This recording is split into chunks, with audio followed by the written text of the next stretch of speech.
What's going on, everybody? Good late morning. Hope you guys are doing well. The NFL playoffs are here. It's going to be a fun few days here. 6 playoff games coming up. And we've got another offensive coordinator candidate to take a look at here today.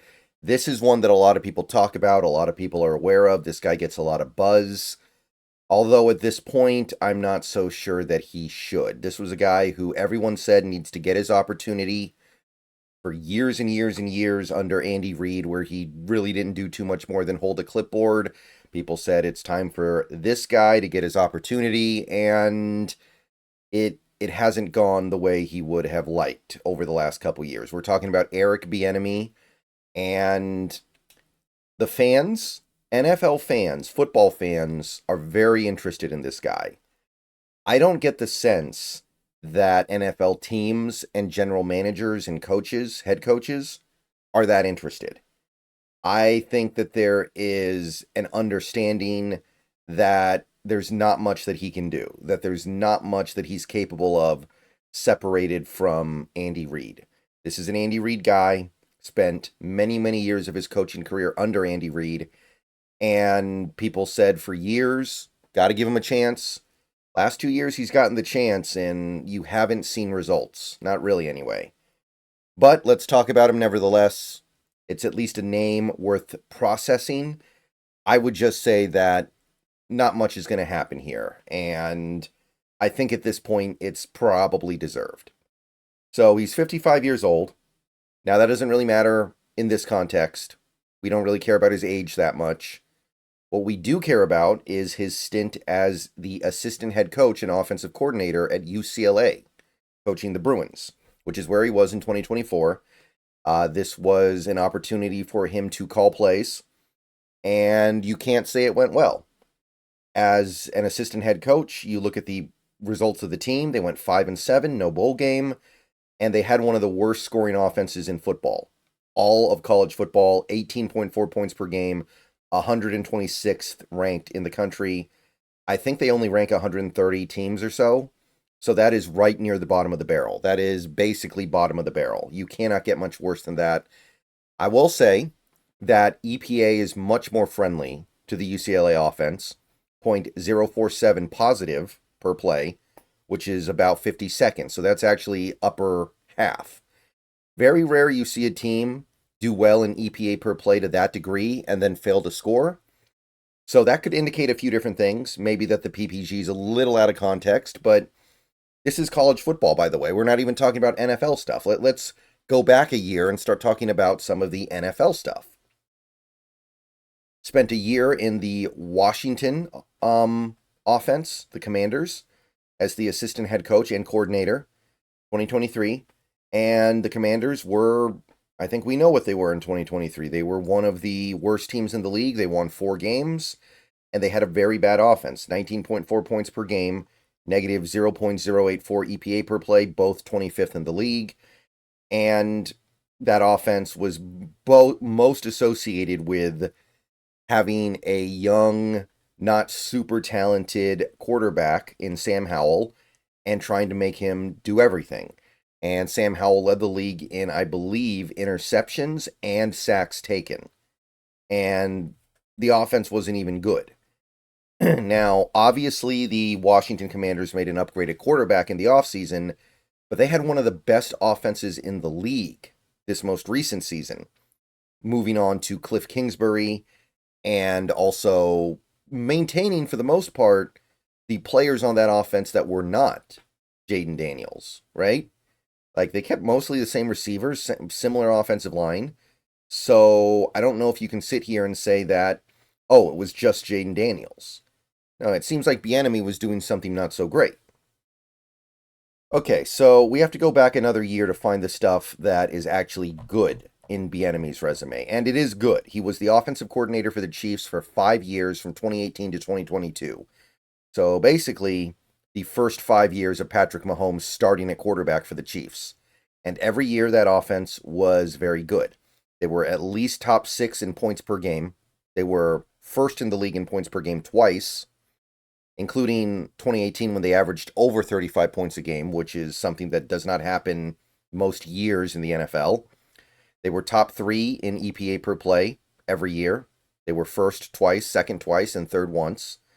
So it was an insanely good run of offensive production. But Andy Reid calls the shots for that offense. We all know that. You've got Pat Mahomes, you've got Tyreek Hill, you've got Travis Kelce.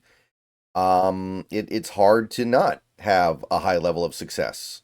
So it seems more like he was just along for the ride. That's the perception a lot of people have, and that seems to be a reasonable perception based on the last 2 years. You can never know for sure, but we can infer based off the information that we have.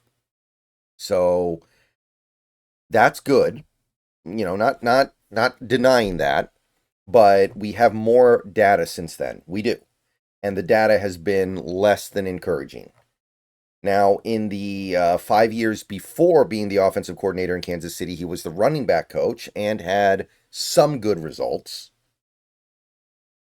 2017, his final year as the running back coach in Kansas City, he spearheaded the big breakout of Kareem Hunt, who that year as a rookie had almost 1,800 yards from scrimmage on 325 touches. I think he may have made All-Pro this year, actually. He was phenomenal. 50 catches, 1,300 rushing yards, 11 total touchdowns. So that was a great piece of development by him, if you want to go ahead and give credit there, and I think you can. Now, the 2 years prior to that, definitely not as good. These were the Alex Smith years, by the way, at quarterback. 2016, you had Spencer Ware, who did have a fairly productive year. Not 1,000 yards rushing, but relatively efficient. And if you had his receiving stats, you're talking about 1,350 yards or so. Pretty reasonable. And they also had a backup running back, Charkandrick West, who chipped in about almost 500 yards from scrimmage. The year before, Charkandrick West was actually their lead back, 2015, and he gave you about 850 yards from scrimmage. Spencer Ware was on that team, and he gave you somewhere around 400 yards. So these 2 years a little bit more forgettable in the running back department, but in the 2 years before that, the Chiefs' offense featured the great Jamal Charles. And if you don't remember how great Jamal Charles was, go look it up. Very fun player in the mid to early 2010s. Averaged about 5 yards per carry in 2014, and with his receiving stats, had about 1,300 yards. So for Jamal Charles, this was actually not one of his better years. 14 touchdowns is pretty good, but this was actually near the end of the line for Jamal Charles. You also had Knile Davis there. He gave you about 600 yards, decent efficiency. 2013 was an example of the elite Jamal Charles. He gave you almost 1,900 yards from scrimmage and 19 touchdowns.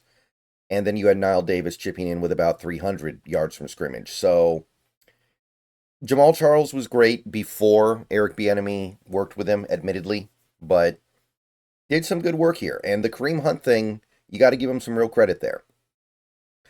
Now, if we go back even further to his time as the Colorado Buffaloes offensive coordinator, 2011 to 2012, terrible. One of the worst offenses in college football. It's not even 18 points a game in 2012, 120th in the league. Not even 20 points per game in 2011, 109th in the league. So this was another opportunity for him to put himself forward in a positive way, and it didn't happen. Really bad results. Granted, this was a long time ago, but still. It's not the first time, and it's not even the most recent time, not even close, that he's been the steward of a very bad offense. Spent some time in Minnesota as an assistant head coach and running back coach in 2010. He wore those two hats for that 1 year for the 6-10 2010 Vikings. This was the final year of Brett Favre. Adrian Peterson was still good. Adrian Peterson gave this team over 100 yards from scrimmage a game and 13 touchdowns. About 1,300, almost 1,350 yards from scrimmage. Toby Gerhardt was the backup. He gave almost 500 yards. Pretty good. But it's Adrian Peterson, right? Like, it's not hard to coach Adrian Peterson. Although it is worth noting, he was the running back coach from 2006 to 2009, meaning that he was the running back coach when Adrian Peterson was a rookie. And you can see that many of Adrian Peterson's best seasons were with Bieniemy as his running back coach. 2009, this was the year the Vikings should have gone to the Super Bowl, had about 1,800 yards from scrimmage and 18 touchdowns. And Chester Taylor, backing him up, had over 700 yards from scrimmage. So that is a devastating 1-2 punch, one of the best in the league at the time. 2008, Adrian Peterson gave you about 1,900 yards, 10 touchdowns. Chester Taylor giving you about 800 yards. This was one of the most productive and dominant running back tandems in the league at the time. And Adrian Peterson was a rookie in 2007, gave you about 1,600 yards from scrimmage, 13 touchdowns. And Chester Taylor gave you, what is this, over 1,100 yards, closing in on 1,200 yards. That's downright dominant. That's phenomenal stuff. And even in 2006, before he got Adrian Peterson, you had Chester Taylor there. Not a big name, but he was giving about 100 yards from scrimmage per game. Gave you about, excuse me, a little less than 100 yards from scrimmage per game, about 1,500 yards. So those are great results. I'm not taking anything away from that. And he also did some really good things at UCLA back in the mid-00s when he was just the running back coach. So it's not all bad when you look at the UCLA stuff. And his run as the running back coach in UCLA was mostly marked by Maurice Jones-Drew. And that's another player that some of you may remember. Great Jaguars running back for a few years there. And he was also great in college. And you can see that the production wasn't hyper elite, but we saw signs of the player that he was going to be. 2005, obviously his best season. He gave you about 1,400 yards from scrimmage for the Bruins that year, 31 catches total, 17 touchdowns. The year before that, he gave you about 1,000 rushing yards and 250 receiving yards. So dual threat, well over 100 yards from scrimmage per game in both these seasons. And his initial year, 2003, part-time player, very much, gave you about 700 yards total. And you can see they cycled through a few different backup running backs during this time. Chris Markey, he gave you about that was about 800 yards from scrimmage per game. For the season, excuse me. Manuel White, Spelling Mojo, giving close to 900 yards from scrimmage. Tyler Ebel, 550 or so. So it's a good run. It's a good run. He's associated with some really good running backs and some really productive rushing attacks during this time. But this stuff is all kind of old news. What we have are several years now of him calling plays and being the meaningful offensive coordinator for offenses in college and pro, and not doing well. So it seems like maybe he's just in over his head as an OC, was better off as a running back coach. So when you look at what he did in Colorado, you look at what he did in Washington, you look at what he's done this year at UCLA, it doesn't seem like there's much here, which is why I say I don't think people in football think much of this guy. And then you have some other concerns with him. Like, I know he's had legal issues. Obviously, if he were a better candidate, that would probably not be a big issue. But when you combine it with all these other things, you get what you get. So that's what I see with Eric Bieniemy. Not too into this one. Definitely trying to do something a little bit more interesting, something that I see as having more upside, something with actual success as a play caller. But it's he's definitely touched some good things in this league and in other leagues. So let me know what you guys think about Bieniemy. I'll see you guys later. Go Hawks. Enjoy playoffs today. At least one more video coming later today. Come check me out on Twitch. Should be streaming there later today as well. Everyone have a good day.